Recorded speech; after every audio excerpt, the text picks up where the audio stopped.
Samajwadi party के अध्यक्ष अखिलेश यादव ने कुछ दिन पहले एक बयान दिया था। आपको वह बयान जरूर याद होगा और वह बयान यह था कि अगर उत्तर प्रदेश में इस बार भाजपा जीत गई तो फिर कभी चुनाव नहीं होंगे। क्या इस बात में सच्चाई हो सकती है? इस बात में सच्चाई हो या ना हो, लेकिन एक बात में बहुत सच्चाई है कि पूरे देश में जिस तरह से जिस संभावना के साथ में भाजपा अब आगे बढ़ रही है, और अगर वह संभावना आशंका जो विपक्ष की है, संभावना जो भाजपा के लिए है, अगर वह पूरी हो जाती है तो देश में चुनाव होंगे या नहीं होंगे ये बात की बात है। लेकिन पूरे देश में फिर विपक्ष को एक तरह से खत्म करने के लिए जो कदम उठाया जा रहा है, खतरनाक कदम उठाया जा रहा है, उसमें भाजपा कामयाब हो सकती है। हालांकि इस कामयाबी में अभी बहुत मुश्किलों का सामना भाजपा को करना पड़ेगा और भाजपा उस रास्ते पर चल पड़ी है। और आने वाले मानसून का जो सत्र है, लोकसभा का, राज्यसभा का, संसद का जो सत्र है, उसके अंदर एक ऐसा विधेयक आने वाला है, उसके जरिए विपक्ष की आवाज को दबाने के लिए सरकार की ओर से एक विधेयक लाया जा रहा है। समिति इसकी रिपोर्ट पेश करने वाली है। इससे भी ज्यादा जरूरी यह है कि जो परिसीमन को लेकर भाजपा बड़ा खेल करने जा रही है।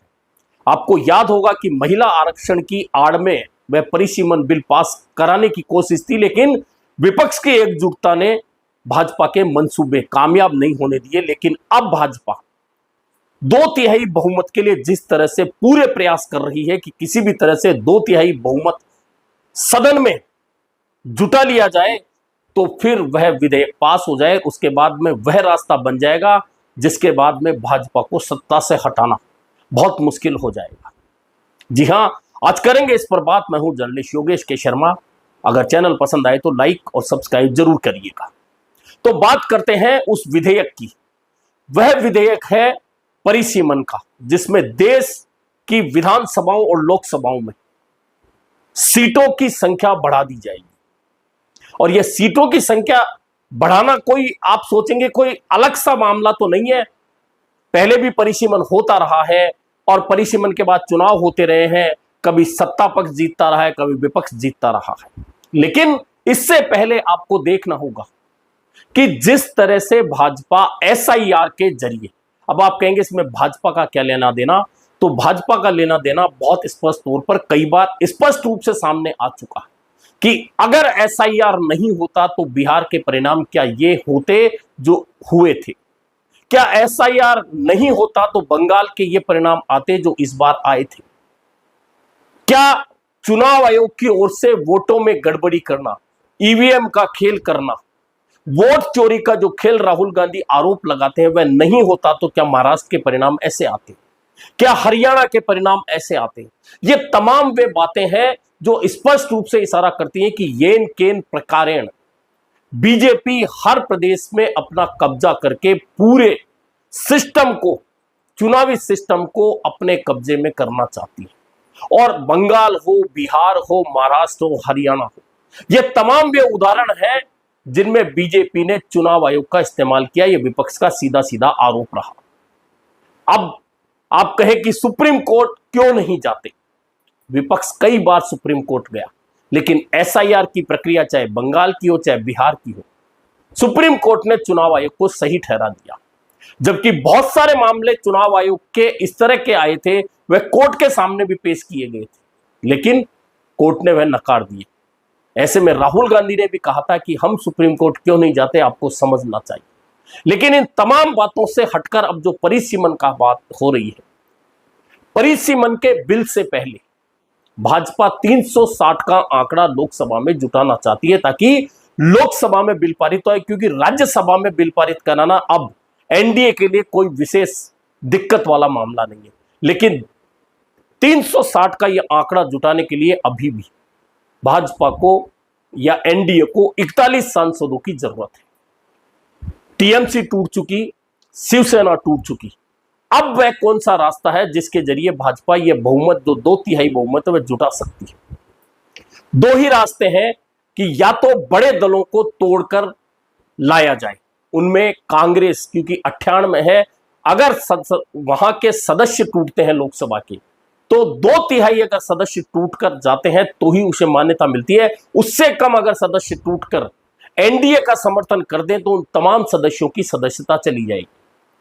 समाजवादी पार्टी के पास में 37 सदस्य हैं, वहां भी 2/3 सदस्य टूटते हैं तभी उसे मान्यता मिल सकती है, अन्यथा अगर एनडीए के पक्ष में उससे कम आते हैं तो उनकी सदस्यता भी जा सकती है। अब इसके अलावा जो संभावना बनती है वह सबसे बड़ी संभावना बनती है एनसीपी और डीएमके। और यह संभावना इसलिए बनती है क्योंकि डीएमके के साथ में जो रिश्ते हैं, टीवीके की सरकार को कांग्रेस ने समर्थन दिया तमिलनाडु में, उसकी सहयोगी बनी। उसके बाद डीएमके इंडिया गठबंधन से अलग हो गया, जिसके 22 सांसद हैं। एनसीपी इंडिया गठबंधन में है लेकिन उसके पास 8 सांसद हैं।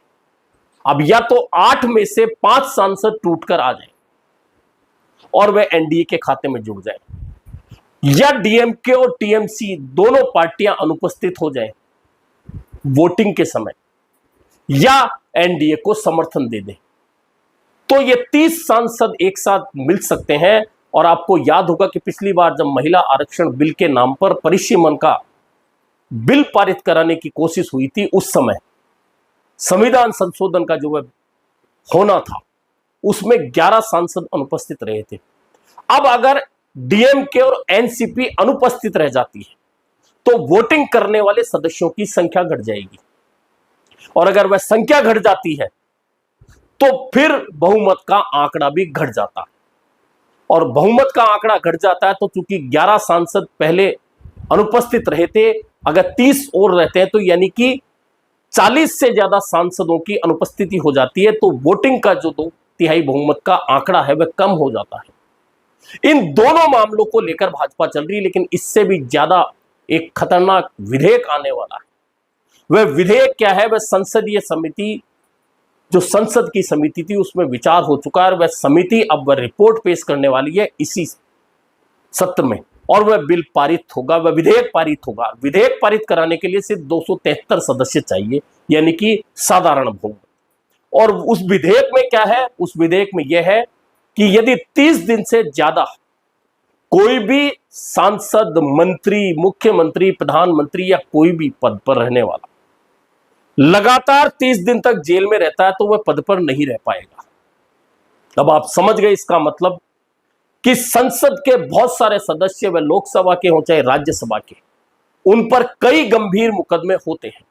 उन मुकदमों में विपक्ष के नेताओं को निशाना बनाकर जेल भेजा जा सकता है और फिर उनकी सदस्यता रद्द की जा सकती है। यह विधेयक वह है, इसलिए इस विधेयक में जो समिति में विपक्ष के सदस्य थे उन्होंने विरोध जताते हुए कहा है कि इसके अंदर विपक्ष की आवाज को दबाया जा सकता है। आपको पुराने उदाहरण अगर याद नहीं है तो राहुल गांधी की लोकसभा की सदस्यता और महुआ मोइत्रा का मामला आपको देखना होगा, जिसमें तुरंत प्रभाव से कार्रवाई करते हुए इन दोनों की सदस्यता रद्द कर दी गई थी लोकसभा की। लेकिन ऐसे ही मामलों में जब सरकार के सदस्य, सरकार के सहयोगी दलों के सदस्यों के मामले आते हैं तो उन पर ध्यान नहीं दिया जाता, उन्हें बचा लिया जाता है। और अगर यह विधेयक पारित हो जाता है जिसमें 30 दिन लगातार किसी गंभीर प्रकरण में अगर कोई भी सदस्य जेल जाता है, चाहे वह मुख्यमंत्री हो, चाहे प्रधानमंत्री हो, चाहे मंत्री हो, चाहे संसद का सदस्य हो, लोकसभा का, राज्यसभा का, अगर 30 दिन तक वह जेल में रहता है तो उसे उसकी सदस्यता रद्द हो जाएगी। तो पहले वह विधेयक पारित होगा, उस विधेयक के बाद में हो सकता है कि अगर बहुमत का आंकड़ा 2/3 का भाजपा को नहीं मिल पाता, एनडीए को नहीं मिल पाता, तो फिर उस विधेयक का इस्तेमाल बहुत सारे सदस्यों पर हो सकता है। आपने देखा होगा कि ठीक चुनाव से पहले जिस तरह से जिस प्रदेश में चुनाव होते हैं वहां ईडी, इनकम टैक्स के छापे शुरू हो जाते हैं, सीबीआई की कार्रवाई शुरू हो जाती है। यह विधेयक सीधा सीधा उसी तरह से काम करेगा, यानी कि भाजपा इस खतरनाक विध्वंसकारी सोच के साथ में अब आगे बढ़ने वाली है और विपक्ष इस बात को बेहतर अच्छी तरह से जानता है। और यह बात मैं बता चुका कि कांग्रेस और समाजवादी पार्टी के पास अब सबसे ज्यादा सांसद बचे हैं। इन दोनों में 2/3 सदस्य तोड़कर लाना अभी फिलहाल संभव नजर नहीं आता। ऐसे में भाजपा की नजर डीएमके और टीएमसी सहित उन छोटे छोटे दलों पर लग गई जो अभी इंडिया गठबंधन में है, लेकिन उन्हें या तो तोड़ा जा सकता है या अनुपस्थित रहने के लिए मजबूर किया जा सकता है। अगर भाजपा ऐसा करने में आई तो यही मानसून सत्र वो होगा जिसमें जो महिला विधेयक के नाम पर परिसीमन का बिल पास कराना था, संविधान संशोधन बिल पास कराना था, वह बिल पास कराने की कोशिश होगी। अगर वह बिल पास हो गया तो ये तय मान के चलिए अखिलेश यादव ने जो कहा था उत्तर प्रदेश चुनाव को लेकर कि 2027 में अगर भाजपा जीत गई उत्तर प्रदेश तो फिर कभी चुनाव नहीं होगा, वोट डालने का किसी को अधिकार नहीं होगा। वह बात भले ही सच हो या ना हो, लेकिन यह बात सच हो जाएगी कि अगर यह परिसीमन बिल पारित हो गया तो अपने हिसाब से, सरकार के हिसाब से परिसीमन होगा राज्यों की विधानसभा सीटों का और देश में लोकसभा सीटों का। और अगर ऐसा हुआ तो जो बंगाल और बिहार के परिणाम आए थे SIR के बाद में, वह परिणाम और असम में परिसीमन के बाद में जो सीटों को तोड़ दिया गया था, असम में जो परिणाम आए थे, वैसे ही परिणाम फिर पूरे देश के लोकसभा चुनाव में 2029 में देखने को मिलेंगे।